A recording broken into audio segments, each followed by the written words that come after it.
हाँ जी बच्चे, कल असी अपना 10th सम जिहड़ा कंप्लीट कर लिया सी ते अज असी करांगे साडा 11th सम। 11th सम बच्चे देखो बच्चे सानू बैलेंस शीट गिवन आ, ठीक है। कैपिटल लिख दित्ती है, building, plant and machinery, stock given आ, ठीक है। हुण असी देखांगे इस तो अगे उन्होंने की कहा वा बच्चे भी RS दी इन्नी कैपिटल आ, ठीक है। डैप्टर साडे इन्ने ही आ, बिल रिसीवेबल साडा, कैश एट बैंक ते reserve, profit and loss, creditor given आ, ठीक है। इस तो अगे सानू 1 जनवरी 2021 ਨੂੰ ਦੱਸਿਆ ਹੋਇਆ ਕਿ ਜਿਹੜੀਆਂ ਸਾਡੀਆਂ ਜਦੋਂ ਅਸੀਂ ਐਸੈਟਸ ਤੇ ਲਾਇਬਿਲਿਟੀਜ਼ ਰੀਵੈਲਿਊਡ ਕੀਤੀਆਂ ਤਾਂ ਉਹ ਕਿਸ ਤਰ੍ਹਾਂ ਜਿਹੜਾ ਉਹਨਾਂ ਦਾ ਅਮਾਉਂਟ ਆਈ ਆ। ਬਿਲਡਿੰਗ ਦੇਖੋ ਸਾਡੀ ਪਹਿਲਾਂ ਨਾਲੋਂ ਕੀ ਹੈ ਬੱਚੇ, ਪਹਿਲਾਂ ਸਾਡੀ ਬਿਲਡਿੰਗ ਸੀਗੀ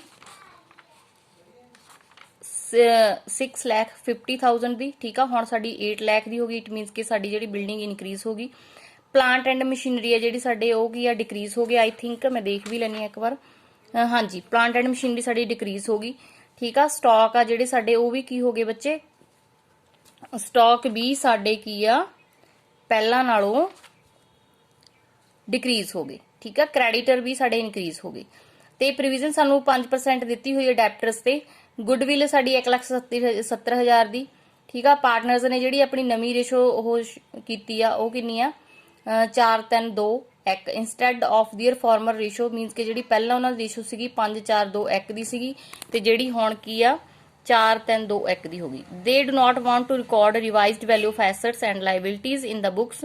ਦੇ also do not want to distribute the reserve and profit and loss balance, ਠੀਕ ਆ। ਹੁਣ ਅਸੀਂ ਇਹਨੂੰ ਦੇਖਾਂਗੇ ਕਿ ਕਿਸ ਤਰ੍ਹਾਂ ਨੂੰ ਅਸੀਂ ਸੋਲਵ ਕਰਨਾ ਵਾ। ਓਕੇ ਬੱਚੇ, ਇੱਥੇ ਤੱਕ ਜਿਹੜਾ ਤੁਹਾਨੂੰ ਸਮ ਸਮਝ ਚ ਲੱਗ ਗਿਆ ਹੋਊਗਾ। ਨੈਕਸਟ ਅਸੀਂ ਜਿਹੜਾ ਇਹਦਾ ਸੋਲੂਸ਼ਨ ਦੇਖਾਂਗੇ ਕਿਸ ਤਰ੍ਹਾਂ ਇਹਨੂੰ ਫਾਈਂਡ ਆਊਟ ਕਰਨਾ ਵਾ। ਓਕੇ ਜੀ, ਤਾਂ ਇਹਨੂੰ ਬੱਚੇ ਅਸੀਂ ਦੇਖੋ 11th ਵਿੱਚ ਸਾਨੂੰ ਉਹਨਾਂ ਨੇ ਸਿਰਫ ਐਡਜਸਟਮੈਂਟ ਐਂਟਰੀ ਪਾਸ ਆਊਟ ਕਰਨ ਨੂੰ ਕਿਹਾ ਵਾ, ਨਾ ਹੀ ਸਾਨੂੰ ਉਹਨੇ ਰੈਵੋਲੂਸ਼ਨ ਅਕਾਊਂਟ ਬਣਾਉਣ ਨੂੰ ਕਿਹਾ ਵਾ, ਠੀਕ ਆ। ਨਾ ਹੀ ਸਾਨੂੰ ਕੁਝ ਹੋਰ, ਮਤਲਬ ਕਿ ਉਹ ਕਹਿੰਦੇ ਵੀ ਅਸੀਂ ਜਿਹੜਾ ਸਾਡਾ ਪ੍ਰੋਫਿਟ ਜਾਂ ਰਿਜ਼ਰਵ ਉਹ ਵੀ ਅਸੀਂ ਵੰਡਣੇ ਨਹੀਂ ਚਾਹੁੰਦੇ, ਤਾਂ ਅਸੀਂ ਦੇਖੋ ਐਡਜਸਟਮੈਂਟ ਐਂਟਰੀ ਹੀ ਪਾਸ ਕਰਨੀ ਆ। ਵਰਕਿੰਗ ਨੋਟ 'ਚ ਦੇਖੋ ਸਾਡਾ ਅਸੀਂ ਰੈਵੋਲੂਸ਼ਨ ਅਕਾਊਂਟ ਜਿਹੜਾ ਵਰਕਿੰਗ ਨੋਟ 'ਚ ਪ੍ਰਿਪੇਅਰ ਕਰ ਲਾਂਗੇ। ਸਾਡੀ ਬਿਲਡਿੰਗ ਆ ਜਿਹੜੀ 1,50,000 ਨਾਲ ਇਨਕਰੀਜ਼ ਹੋਈ ਆ। ਪਲਾਂਟ ਐਂਡ ਮਸ਼ੀਨਰੀ 1,80,000 ਨਾਲ ਡਿਕਰੀਜ਼ ਹੋ ਗਿਆ। ਸਟਾਕ ਵੀ ਹੋ ਗਿਆ। ਪ੍ਰੋਵੀਜ਼ਨ ਫॉर ਡੈਪਟਰ ਅਸੀਂ ਠੀਕ ਆ ਬਣਾਈ ਆ ਤੇ ਇਨਕਰੀਜ਼ ਇਨ ਕ੍ਰੈਡੀਟਰਸ 4,000 ਨਾਲ ਹੋ ਗਿਆ। ਤਾਂ 1,50,000 ਵਿੱਚੋਂ ਅਸੀਂ 2,36,000 ਲੈਸ ਕਰਦੇ, ਸਾਡਾ 86,000 ਆ ਜਿਹੜਾ ਲਾਸ ਆ ਜਾਂਦਾ ਰੈਵੋਲੂਸ਼ਨ ਤੇ। ਇਸੇ ਤਰ੍ਹਾਂ ਜਿਹੜੇ ਸਾਡੇ ਕੋਲ ਸੈਕਿੰਡ ਜਿਹੜਾ ਸਾਡਾ ਵਰਕਿੰਗ ਨੋਟ ਬਣੂਗਾ, ਜਿਹੜੇ ਸਾਡੇ ਕੋਲ ਐਕਿਊਮੂਲੇਟਿਡ ਪ੍ਰੋਫਿਟ ਐਂਡ ਰਿਜ਼ਰਵ ਹੋ ਜਾਣਗੇ, ਠੀਕ ਆ। ਰਿਜ਼ਰਵ ਸਾਡੇ ਕੋਲ 1,50,000 ਦਾ ਵਾ। ਪ੍ਰੋਫਿਟ ਐਂਡ ਲਾਸ ਸਾਡਾ ਕ੍ਰੈਡਿਟ ਆ, ਇਟ ਮੀਨਸ ਕਿ ਸਾਨੂੰ ਪ੍ਰੋਫਿਟ ਆ 90,000 ਦਾ। ਗੁੱਡਵਿਲ ਸਾਨੂੰ ਗਿਵਨ 1,70,000 ਦੀ। ਲਾਸ ਆ ਜਿਹੜਾ ਅਸੀਂ ਇਹ ਵੀ ਕਰਨਾ ਵਾ, ਤਾਂ ਇਹ ਲਾਸ ਆ ਤਾਂ ਕਰਕੇ ਅਸੀਂ ਇੱਥੇ ਇਹਨੂੰ ਬ੍ਰੈਕਟ ਵਿੱਚ ਲਿਖਿਆ। ਇਟ ਮੀਨਸ ਕਿ ਇਹ ਨੈਗੇਟਿਵ ਫਿਗਰ ਆ, ਠੀਕ ਆ ਜੀ। ਹੁਣ ਸਾਡਾ ਪਲੱਸ ਮਾਈਨਸ ਕਰਕੇ ਜਿਹੜਾ ਸਾਡਾ 3,24,000 ਆ ਗਿਆ। ਹੁਣ ਅਗਲੀ ਸਾਡੀ, ਕਿਉਂਕਿ ਉਹਨਾਂ ਨੇ ਸਾਨੂੰ ਐਡਜਸਟਮੈਂਟ ਐਂਟਰੀ ਕਿਹਾ ਪਾਉਣ ਲਈ, ਤਾਂ ਕਰਕੇ ਸਾਨੂੰ ਸੈਕਰੀਫਾਈਸਿੰਗ ਤੇ ਗੇਨਿੰਗ ਰੇਸ਼ੋ ਫਾਈਂਡ ਆਊਟ ਕਰਨੀ ਪਊਗੀ, ਠੀਕ ਆ। 올ਡ ਰੇਸ਼ੋ ਉਹਨਾਂ ਦੀ ਕੀ ਆ 5-12 ਵਾ। ਨਿਊ ਰੇਸ਼ੋ ਜਿਹੜੀ ਉਹਨਾਂ ਦੀ 4-10 ਆ। ਜੇ ਤੁਹਾਨੂੰ ਮੇਰਾ ਤਰੀਕਾ ਸਹੀ ਲੱਗਦਾ ਤਾਂ ਤੁਸੀਂ ਇਸ ਤਰ੍ਹਾਂ ਕਰ ਲਿਓ, ਅਦਰਵਾਈਜ਼ ਤੁਸੀਂ ਜਿਹੜਾ ਵੀ ਤੁਹਾਨੂੰ 10th ਤੱਕ ਕਰਵਾਇਆ ਗਿਆ ਤਰੀਕਾ ਬੱਚੇ ਉਹਦੇ ਨਾਲ ਕਰ ਲਿਓ, ਠੀਕ ਆ। ਇੱਧਰ ਨੂੰ ਅਸੀਂ ਮਲਟੀਪਲਾਈ ਕਰ ਲਾਂਗੇ, ਹਮੇਸ਼ਾ ਇੱਧਰਲੀ ਸਾਈਡ ਨੂੰ ਹੀ ਫਾਈਂਡ ਆਊਟ ਕਰਨੀ ਹੈ ਮਲਟੀਪਲਾਈ।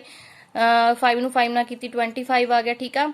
6 ਨੂੰ 4 ਨਾਲ ਕੀਤੀ 24 ਆ ਗਿਆ। ਸਾਡਾ 160 ਹੈ ਜਿਹੜਾ ਸਾਡਾ ਪੋਜ਼ਿਟਿਵ ਚ ਆਇਆ ਸੀ। ਇਟ ਮੀਨਸ ਕਿ ਜਿਹੜਾ ਸੈਕਰੀਫਾਈਸ ਕਰ ਰਿਹਾ ਵਾ, ਠੀਕ ਆ।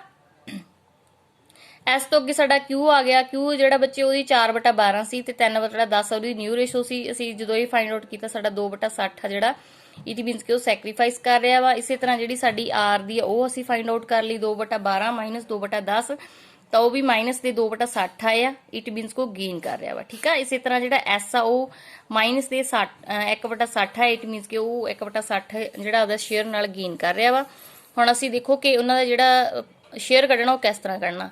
ਜਿਹੜਾ ਸੈਕਰੀਫਾਈਸ ਪਾਰਟਨਰ ਆ ਉਹ ਕਿੰਨੇ ਆ, P ਤੇ Q ਆ, ਹਨਾ। P ਕਰ ਰਿਹਾ 1/60 ਨਾਲ, ਤਾਂ ਕਰਕੇ ਉਹਦਾ 5400 ਆ ਗਿਆ। Q ਕਰ ਰਿਹਾ ਵਾ 2/60 ਨਾਲ, ਤਾਂ ਕਰਕੇ 10,800 ਆ ਗਿਆ। ਗੇਨਿੰਗ ਪਾਰਟਨਰ ਆ ਜਿਹੜੇ ਉਹ R ਕਰ ਰਿਹਾ ਵਾ 2/60 ਨਾਲ, ਤਾਂ 10,800 ਆ ਗਿਆ। S ਕਰ ਰਿਹਾ 1/60 ਨਾਲ, ਤਾਂ ਉਹਦਾ 5400 ਆ ਗਿਆ। ਹੁਣ ਦੇਖੋ ਜਿਹੜੇ ਪਾਰਟਨਰ ਗੇਨ ਕਰ ਰਹੇ ਹੁੰਦੇ ਉਹ ਡੈਬਿਟ ਹੁੰਦੇ ਆ, ਜਿਹੜੇ ਪਾਰਟਨਰ ਸੈਕਰੀਫਾਈਸ ਕਰ ਰਹੇ ਹੁੰਦੇ ਉਹ ਕ੍ਰੈਡਿਟ ਹੁੰਦੇ ਆ, ਠੀਕ ਆ। ਇਹ ਐਂਟਰੀ ਤਾਂ ਤੁਹਾਨੂੰ ਪਤਾ ਨਾ। ਹੁਣ ਆਪਾਂ ਇਹ ਐਂਟਰੀ ਇਸ ਤਰ੍ਹਾਂ ਪਾਸ ਕਰਤੀ, ਦੇਖੋ, ਠੀਕ ਆ। R account debit, R capital account debit 10,800, S capital account debit 5400, 2 P's capital account, 2 Q's capital account. ਕਿਉਂਕਿ ਜਿਹੜੇ R ਤੇ S ਆ ਉਹ ਗੇਨ ਕਰ ਰਹੇ ਆ, P ਤੇ Q ਜਿਹੜੇ ਉਹ ਸੈਕਰੀਫਾਈਸ ਕਰ ਰਹੇ ਆ ਆਪਣੇ ਆਪਣੇ ਹਿੱਸੇ ਨਾਲ, ਤਾਂ ਕਰਕੇ ਇਹ ਜਿਹੜੀ ਸਿਰਫ ਇੱਕ ਐਡਜਸਟਮੈਂਟ ਐਂਟਰੀ ਪਾਉਣ ਲਈ ਸਾਨੂੰ ਵਰਕਿੰਗ ਨੋਟ ਆ ਜਿਹੜਾ ਉਹ ਕਾਫੀ ਚੀਜ਼ਾਂ ਦਾ ਬਣਾਉਣਾ ਪੈ ਗਿਆ ਤੇ ਸਮ ਆ ਜਿਹੜਾ ਤੁਹਾਡਾ ਇੱਥੇ ਹੀ ਖਤਮ ਹੋ ਜਾਂਦਾ ਵਾ। ਕੱਲ ਨੂੰ ਅਸੀਂ ਜਿਹੜਾ ਸਾਡਾ 12th ਸਮ ਕਰਾਂਗੇ, ਫਿਰ ਇਸ ਤੋਂ ਅੱਗੇ ਤੁਹਾਡਾ 13th ਤੇ 14th ਸਮ ਆ ਜਿਹੜਾ ਉਹ ਵੀ ਕੰਪਲੀਟ ਹੋ ਜਾਊਗਾ। ਇਸ ਤਰ੍ਹਾਂ ਨਾਲ ਜਿਹੜਾ ਤੁਹਾਡਾ ਇਹ 4th ਚੈਪਟਰ ਵੀ ਕੰਪਲੀਟ ਹੋ ਜਾਊਗਾ।